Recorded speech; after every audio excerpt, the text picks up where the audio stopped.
When the world economy collapsed in 1930, a secret institution quietly appeared, the Bank for International Settlements, the hidden hand guiding the global economy. Reporters were blocked, politicians confused, yet central bankers called it the most important room in finance. How did one building in Basel outlive every empire that funded it? Let's uncover it. When the Great Depression struck in 1929, gold vanished, currencies collapsed, and trust evaporated. The world's largest economies were paralyzed, trade froze, unemployment soared, and governments turned desperate. In that chaos, one question haunted every central banker. How do you rebuild trust in money when everyone is broke? The answer came quietly in 1930, not from a politician or a president, but from a meeting in The Hague.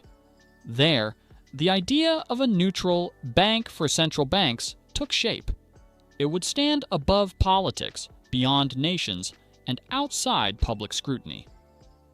That idea became the Bank for International Settlements, or BIS, based in Basel, Switzerland. Its founders included the central banks of Germany, Britain, France, Italy, and the United States.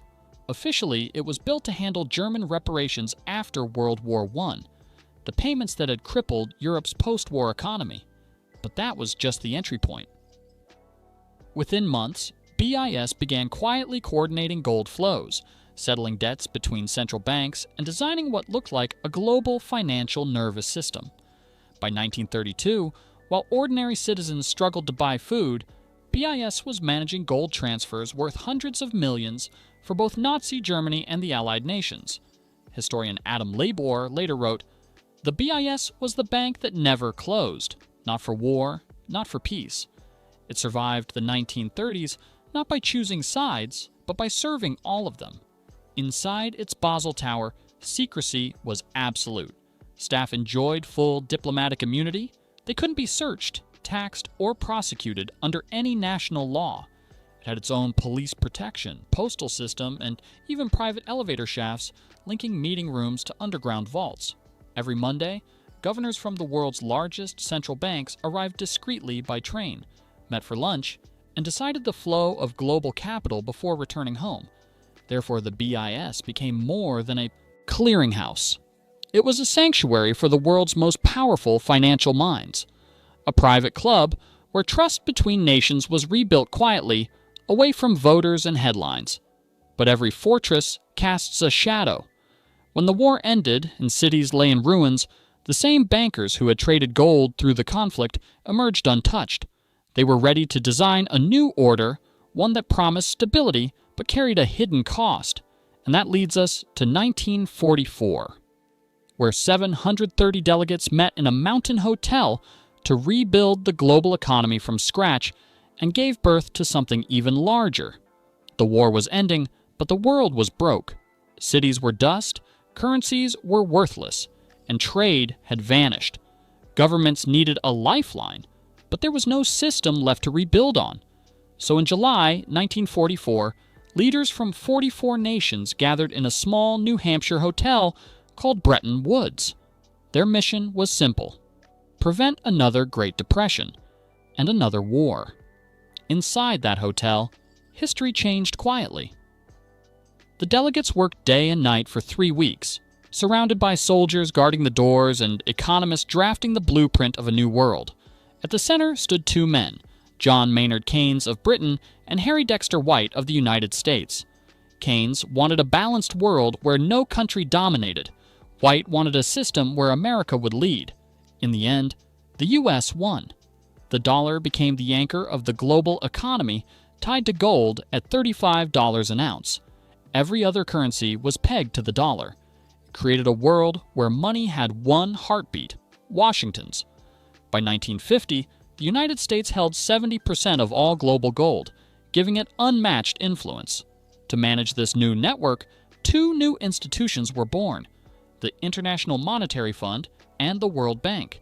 The International Monetary Fund would police exchange rates and lend to countries in crisis. The World Bank would fund reconstruction projects. On paper, it looked like cooperation.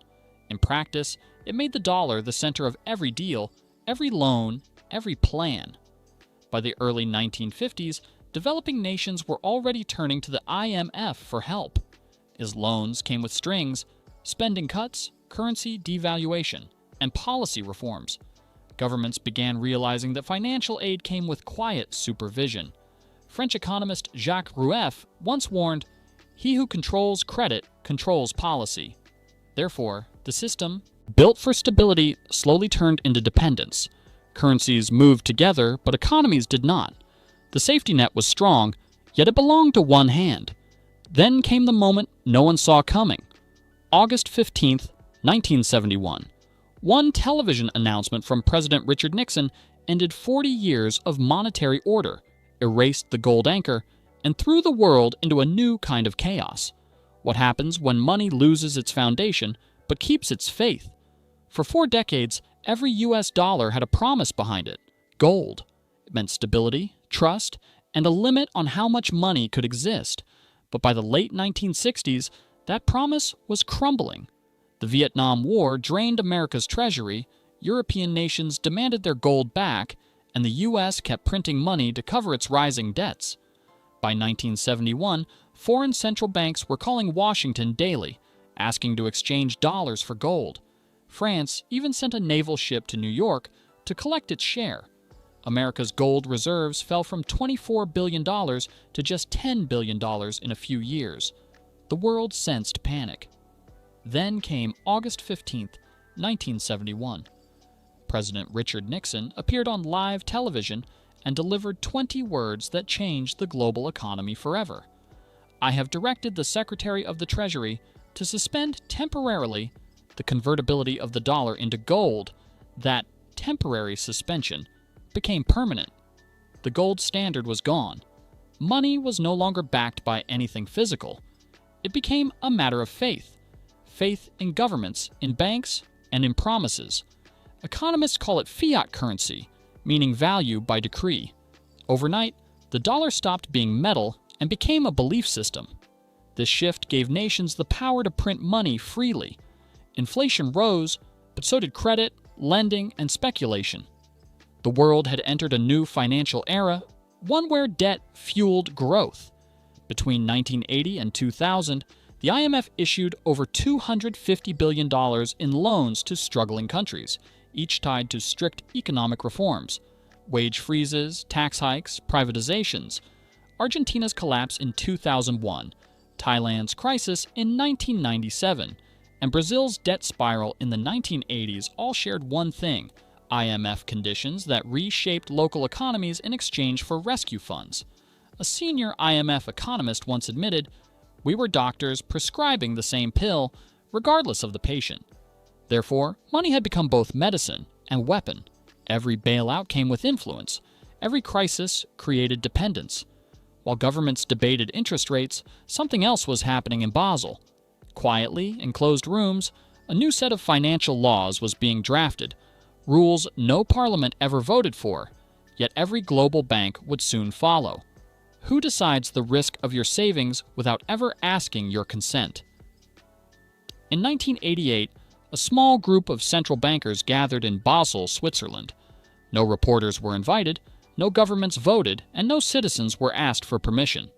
Yet, from that meeting came a set of rules that would decide how every major bank on Earth operates: the Basel Accords.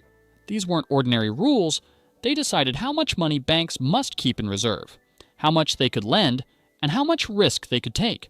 A single line in those regulations could erase hundreds of billions of dollars in global liquidity. In simple terms, the Basel Committee quietly became the referee of the world's financial system. The first set, Basel I, arrived in 1988 after the debt crises of the early 1980s.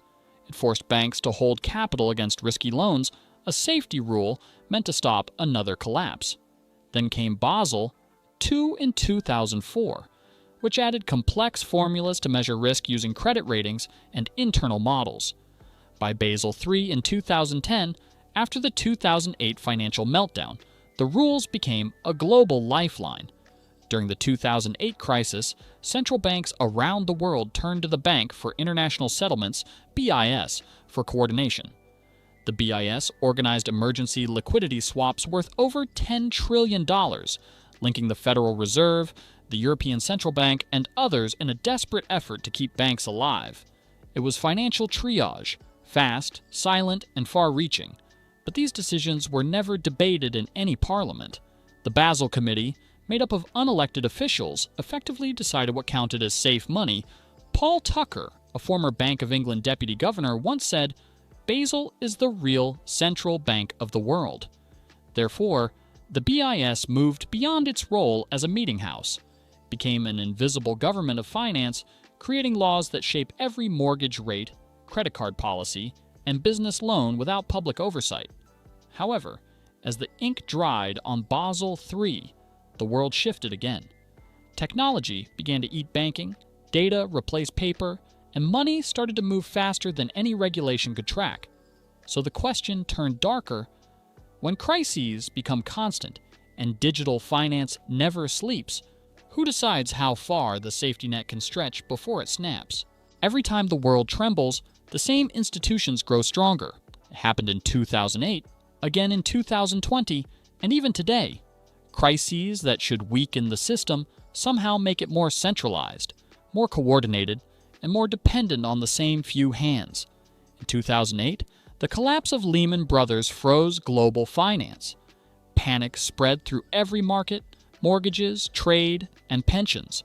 Within days, central banks formed a secret network of swap lines, channels of instant money between nations.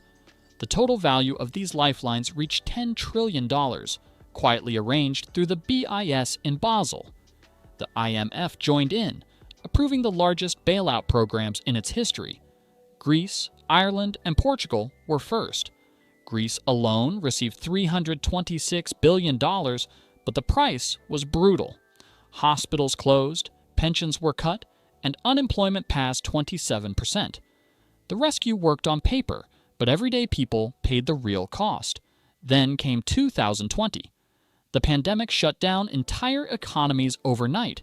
Within weeks, central banks created over $30 trillion in guarantees, loans, and asset purchases. The IMF added another $650 billion through special drawing rights, the biggest single liquidity injection in human history. Governments called it a lifeline. Critics called it quiet consolidation, a way to keep nations tied to the same global safety net. Each time, the same pattern repeated: crisis, coordination, dependence. In Sri Lanka, soaring debt led to fuel riots in 2022. In Zambia, the IMF demanded spending cuts before releasing relief funds. Even in rich countries, public debt ballooned beyond imagination. Therefore, what began as emergency help became a habit. The system no longer resets, it absorbs. Every meltdown becomes a reason to expand, every rescue an argument for tighter oversight.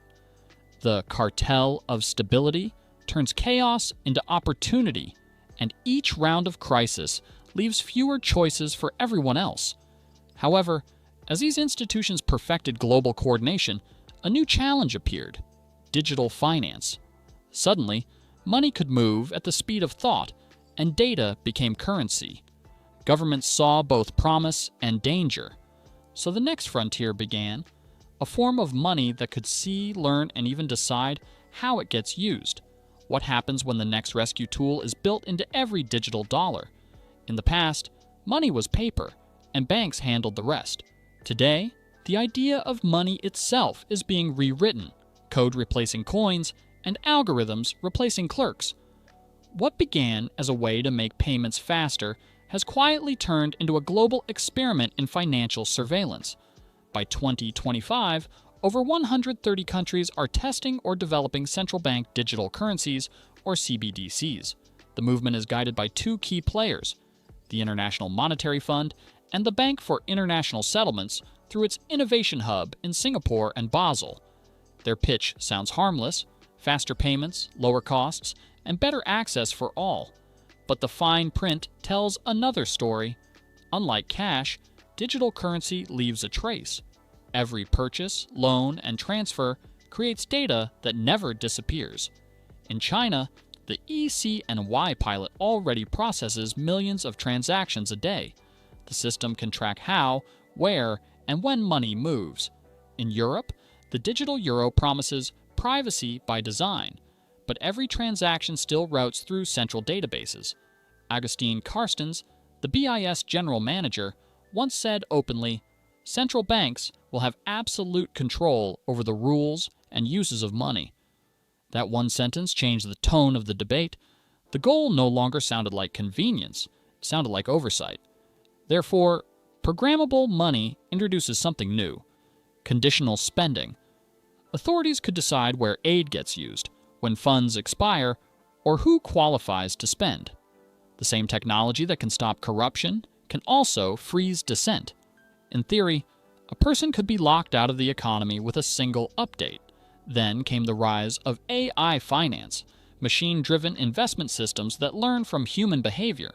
The same algorithms that predict stock prices can now forecast your spending habits. The BIS project, Helvetia tested cross-border CBDC settlements powered by AI, processing what used to take days in just seconds. However, the more seamless money becomes, the easier it is to monitor. Privacy becomes a luxury, freedom becomes a line of code. So the real question now is simple. When money starts thinking for itself, who will it obey? Its creator or its code? Every secret has a center, and this one's still moving.